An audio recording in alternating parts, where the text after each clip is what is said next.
Guilio Andreotti, Italy's Prime Minister, leaves the presidential palace in Rome after handing in his notice.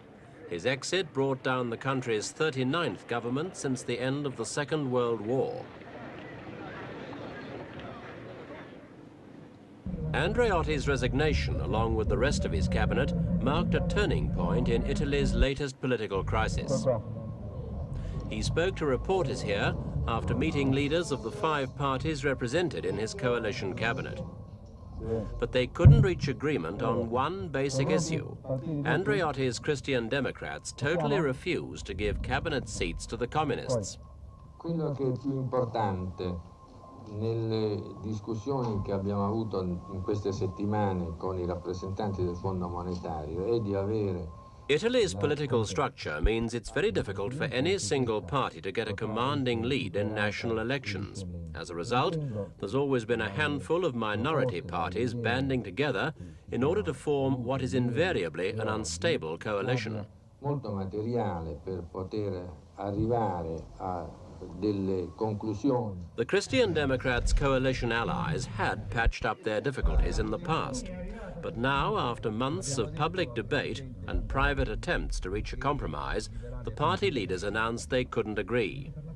The left-wing parties simply weren't prepared to stay in without at least one communist joining. Comunisti, cioè di un governo di unità democratica in cui sia presente. Italy has suffered such divisions since the war, but the current crisis has its roots in the general election 2 years ago. The colourful Italian personality came out in the campaign, but it didn't make the underlying battle any less agonizing.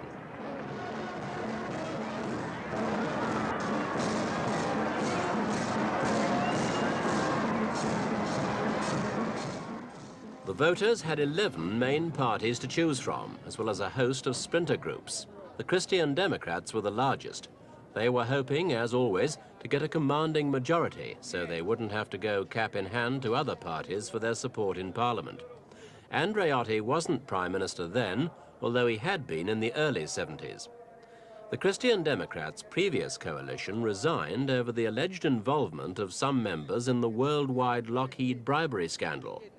It was a serious blow for a party that is always claimed to embody the traditional values of the Roman Catholic Church.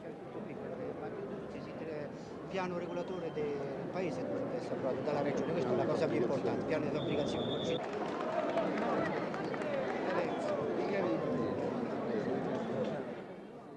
The campaign had begun quietly because it was overshadowed by an earthquake that claimed nearly 1,000 lives, but it soon gathered momentum.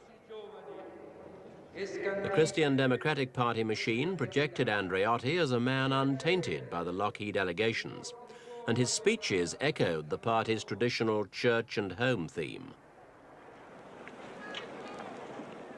But whatever the Christian Democrats' internal problems, their main challenge came from here, Italy's massive Communist Party, the largest in the non-communist world. The Italian communists have gone to great lengths to show their independence from Moscow and Peking, and in the '76 elections, they put themselves forward as a potential government party. They insisted they didn't want total power, but they would be prepared to serve in a coalition including the Christian Democrats. The hammer and sickle blossomed proudly in the shadow of Rome's Colosseum.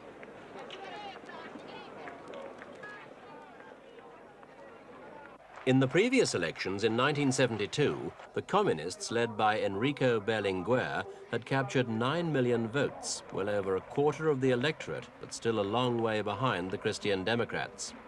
This time they were hoping for the kind of gains that would make it impossible to deny them a share in government. Italians were being asked to choose between 2 totally different political philosophies. Should the concept of church and family continue to dominate, or should Marxism be given a say? In the event, the communist vote increased drastically, putting them less than 5% behind the Christian Democrats. But neither side had won an absolute majority in the Chamber of Deputies. It was a victory for Andreotti's party, but the communists had made such big gains that both Berlinguer and the party's newspaper acclaimed it as a big step nearer the governmental power they sought. Posso solo aggiungere che per quanto riguarda i primi risultati della... In the chamber, the Christian Democrats now controlled 262 seats. The Communists had 228, an increase of more than a quarter. But the remaining 140 seats were divided among 9 other parties. Soon after the election, Andreotti was named as Prime Minister. When he named his coalition cabinet, the ministers all came from his party or 4 of the other smaller ones.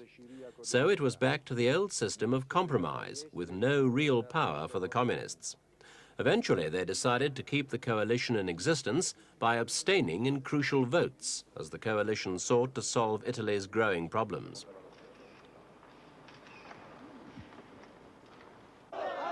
This mass rally in Naples last year was to protest against one of the main problems, unemployment.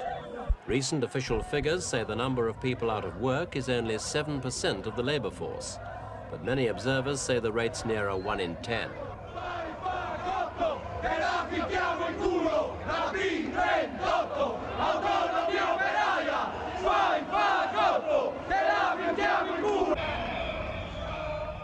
Italy's economic boom of the early post-war years faded a decade ago. Since then, the economy's lurched from crisis to crisis. The lira's been devalued several times, and inflation sent prices soaring upwards, especially in things like food and petrol. Rising prices and growing political unrest led to violence, like this bomb incident at a conservative Rome newspaper office. It was one of a series of firebombings at the end of last year by communist and neo-fascist extremists. No one died in those attacks, but police were taking no chances. Extremists at both ends of the political spectrum found themselves alienated, so they took their struggle onto the streets. Riot police began wearing bulletproof clothing after officers and civilians died when police and demonstrators shot at each other. There was a bitter national debate over who fired first and claims of police brutality. These women were protesting against the death of a women's Lib leader, allegedly at the hands of a fascist gunman.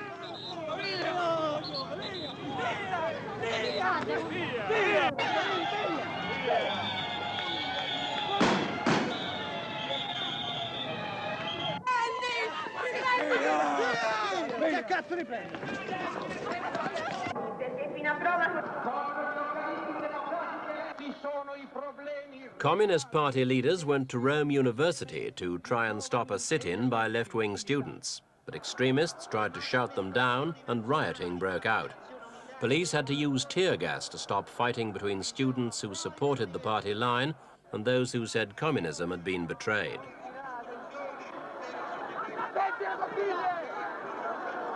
"20 people were injured by flying sticks and stones before police cleared the campus. The sit-in stopped studies at the university for 15 days.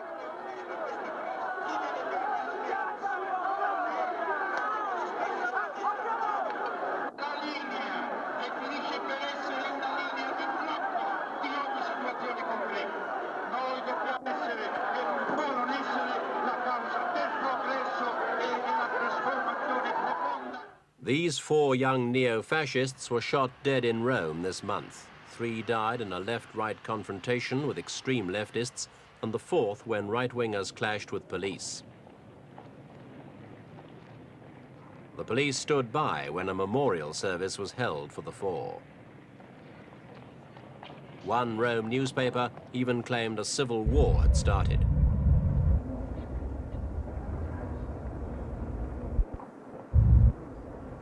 The left claims the solution to all this is to give the communists a share in government. But Italy is a key member of NATO, the North Atlantic Alliance. Italian servicemen train with the forces of other Western European and North American states in case of any attack from the Soviet bloc.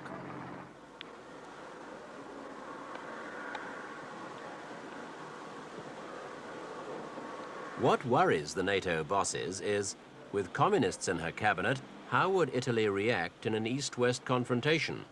And how safe would NATO secrets be when they were discussed at cabinet level? These questions are especially alarming for the United States, the alliance's strongest member. Italy means more than just soldiers to NATO. The alliance has its strategically vital Southern Command headquarters in Naples. From here, NATO officers monitor the growing Soviet naval presence in the Mediterranean. The Carter administration in Washington recently issued a statement opposing communist participation in any NATO government.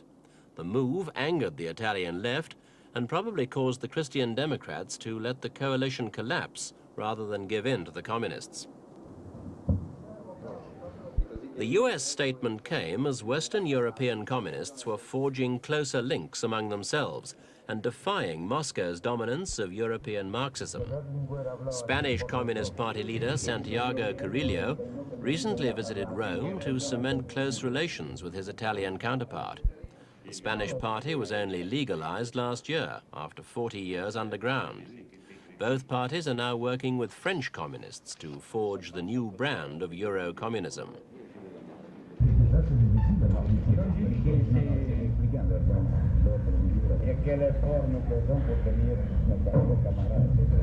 The French communists will get their chance in a few months' time when they may come to power with the socialists. But in Italy, Berlinguer is facing a dilemma. On the one hand, his low-key, responsible approach has done a lot to increase the party's credibility as a potential government, and that's been reflected in the elections. But now, so near to power, extremists on the left are angry because they say he's too cautious, too ready to compromise in a coalition.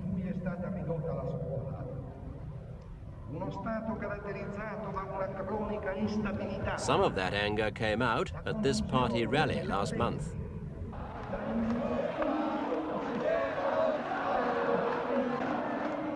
At the moment, Italy's ruling politicians seem determined to keep the communists out. But there's little chance of them being able to do that without some kind of cooperation from the communists themselves. The communists don't want to rule on their own. Italy's got too many problems for that. But they do want a share, sooner or later. The question now is, how long will the party's rank and file allow Berlinguer to settle for anything less? Che vogliono risolvere